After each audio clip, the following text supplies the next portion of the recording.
ayan po. May pangrekado na at papabili ako ng isda na mauulam mamaya. Lalagyan ko ng kamatis, bagoong, busog-lusog.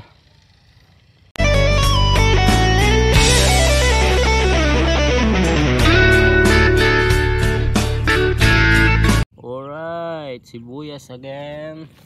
Merong bubunutin sila Madam Flor pag uwi dito Sabado. Yan na, recado. Okay, magandang hapon sa inyong lahat. At ito po ay pinagpulaan. At sa Sabado nga po, uuwi sila bossing dito. At bubunutin po ito. Iuwi po nila. Ayan. Para may pangrekado sila sa kanilang bahay. At pinatubigan po ito kahapon. Yung sinabuyan. Kaya natutumba po. Ito ay pangrekado naman nila bossing pag umuwi po dito Sabado.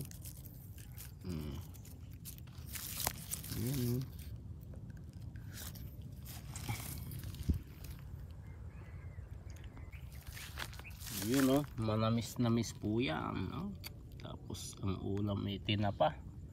Uy, pritong galunggong na may kamatis, bagoong or alamang. Naku, sarap. Manamis-namis. Sibuyas. Ayun Okay. At pagpasensyaan nyo na. Itong naman ng aming sibuyas. At pangrekado. Nila bossing. Okay. Ayan Kanina nga po nag-spray ako dito. Yun po yung Granumus fertilizer. At kahapon nga po sinabuyan po to dahil turno po namin kahapon. Kaya kaninang umaga ay nag-spray ako ng Granumus fertilizer. Ayan talaga naman sarap ang ulam, lalo may pritong isda, alamang, kamatis, saka sibuyas na manamis-namis.